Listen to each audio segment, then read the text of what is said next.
हम ही हम है तो क्या हम है, तुम ही तुम हो तो क्या तुम हो।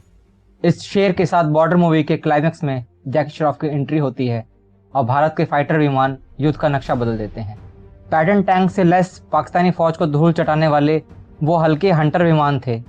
तब से अब तक इंडियन एयरफोर्स के लड़ाकू विमानों का बेड़ा जैगुआर, मिराज, सुखोई से होता हुआ अब राफेल तक आ पहुंचा है।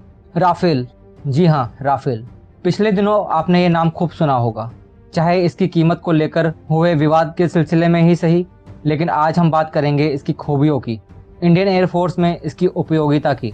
नमस्कार दोस्तों, मैं हूं शेख मुश्ताक। आज मैं आपको राफेल विमान के उन पहलुओं से परिचित करवाऊंगा जिनसे अब तक आप शायद परिचित ना हो। पहले राफेल से जुड़ी लेटेस्ट अपडेट। 27 जुलाई को राफेल का पहला बैच फ्रांस से भारत के लिए रवाना हुआ, जो 29 जुलाई को अंबाला एयरफोर्स स्टेशन पर पहुंचा। फ्रांस में भारत के राजदूत जावेद अशरफ ने स्क्वाड्रन को रवाना किया। इंडियन एयरफोर्स के 7 पायलट इन 5 रफाल विमानों को उड़ाकर भारत लाए। अंबाला पहुंचने के एक हफ्ते में इनकी तैनाती होगी और अगस्त में राफेल को एयरफोर्स में शामिल करने की सेरेमनी भी होगी।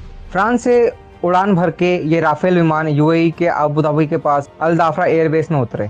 अल दाफरा उतरने से पहले जब ये राफेल विमान ग्रीस और इसराइल की समुद्री सीमा के पास से गुजर रहे थे, तब इनमें हवा में ही ईंधन भरा गया।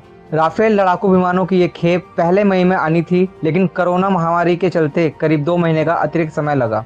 भारत ने 60,000 करोड़ में फ्रांस से 36 राफेल विमान की डील की है और उम्मीद है कि साल के अंत तक भारत को सभी 36 लड़ाकू विमानों की डिलीवरी हो जाएगी। यहाँ ये गौरतलब है कि जिस दिन राफेल के पहले बैच ने भारत के लिए उड़ान भरी, उस दिन भारत अपने पूर्व राष्ट्रपति missile man Shri APJ Abdul Kalam की 5वीं पुण्यतिथि मना रहा था। इसे एक तरह से मिसाइल मैन को दी गई श्रद्धांजलि कहा जा सकता है। हमें भूलना नहीं चाहिए, कलाम साहब वो शख्सियत थे जिसने मिसाइल टेक्नोलॉजी में भारत को अपने पैरों पर खड़ा किया और पृथ्वी, अग्नि, त्रिशूल, आकाश और नाग जैसी घातक मिसाइलें कलाम साहब की ही सौगात हैं। ग्रुप कैप्टन हरकीरत सिंह की अगुवाई में स्क्वाड्रन ने उड़ान भरी। राफेल की पहले स्क्वाड्रन का नाम है गोल्डन एरोज और ये है उसका बैच। आइए अब जानते हैं राफेल की तकनीकी और लड़ाकू क्षमता के बारे में। राफेल 4.5 जनरेशन का न्यूक्लियर इनेबल्ड सेमी स्टेल्थ लड़ाकू विमान था, यानी परमाणु हथियार ले जाने में सक्षम। रडार की पकड़ से बचने के लिए राफेल में जो स्टेल्थ मोड लगा है, उससे इंटरनेशनल लेवल पर 10 में से 9 अंक हासिल है। हथियार कैरी करने के मामले में भी राफेल गजब का सक्षम है और उसे इसमें 10 में से 8.6 नंबर मिले हैं। राफेल लगभग 25,000 टन वजन के हथियार लेकर उड़ान भर सकता है। जानते हैं फिलहाल राफेल में किन हथियारों से लैस है। राफेल में एडवांस हवा से हवा में वार करने वाली मेट्योर मिसाइलें लगी हैं, जो 150 किलोमीटर तक टारगेट को भेज सकती है। इसका मतलब हुआ दुश्मन के इलाके में जाए बिना ही दूर से विमान को तबाह कर सकती है। मेट्योर से छोटे ड्रोन, क्रूज मिसाइल और यहाँ तक के सुपर फास्ट जेट्स तक को तबाह किया जा सकता है। मेट्योर दुनिया की best beyond visual range BVR missile है और 60 किलोमीटर से ज्यादा दायरे में इसका नो एस्केप जोन है, यानी मिसाइल इतनी तेज है कि 60 किलोमीटर के दायरे में दुश्मन के कोई कदम उठाने से पहले ही दुश्मन का टारगेट तबाह हो जाएगा। राफेल स्कैल्प मिसाइल से भी लैस होगा। हवा से जमीन पर मार करने वाली इस मिसाइल को पहले सफाई फिर धुलाई वाली मिसाइल भी कहा जाता है। यह मिसाइल किसी लक्ष्य को निशाना बनाने से पहले उसके आसपास की जगह को साफ करती है और फिर मेन एक्सप्लोसिव को ट्रिगर करती है, यानी इससे बंकरों को बहुत आसानी से उड़ाया जा सकता है। 560 किलोमीटर तक मार करने वाली missile fire and forget type की मिसाइल है, यानी जिसे एक बार लॉन्च कर दिया गया उसे दोबारा फिर कंट्रोल नहीं किया जा सकता। हैमर मिसाइल, जिसका full form highly agile modular munition extended range है। यह मिसाइल मूल रूप से राफेल में नहीं थी, लेकिन भारत की जरूरत को ध्यान में रखते हुए इसका इसमें समावेश किया जा रहा है। अब क्योंकि लद्दाख के इलाकों में चीन भारत से ऊंची स्थिति पर है और उसे ये आसानी से भारत के ठिकानों को निशाना बनाने की एडवांटेज है। चीन की इसी एडवांटेज से निपटने के लिए राफेल को हैमर मिसाइल से लैस किया जा रहा है। एक राफेल लड़ाकू विमान एक बार में 6 हैमर मिसाइल लेकर के उड़ान भर सकता है।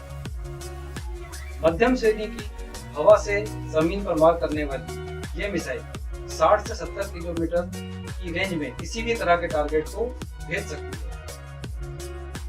यह मिसाइल ऊंचे पहाड़ी इलाकों में 60 किलोमीटर की दूरी और थोड़ी निचली जगह पर 15 किलोमीटर दूरी तक मार कर सकती है। यह इंटर ऑपरेबल मिसाइल एक साथ कई लक्ष्यों को भेज सकती है। यह बड़ी दक्षता से स्थिर और मूविंग दोनों तरह के टारगेट को निशाना बनाती है। यह भी एक फायर एंड फॉरगेट टाइप की मिसाइल है। हवा से हवा में वार करने वाली माइका मिसाइल से भी राफेल लैस होता है। ये राफेल को दुश्मन के हवाई हमले से बचाती है और साथ ही दुश्मन के विमान को नेस्ता नाबूद भी कर सकती है। हथियारों के बाद अब बात करते हैं राफेल की स्पीड की। राफेल लगभग 60,000 प्रति मिनट की रफ्तार से ऊपर उड़ सकता है और इसकी अधिकतम स्पीड लगभग 2250 किलोमीटर प्रति घंटा है। 15.3 मीटर की लंबाई और डैनों की लंबाई 10.9 मीटर की लंबाई वाला राफेल एक बार में 3700 किलोमीटर की उड़ान भर सकता है।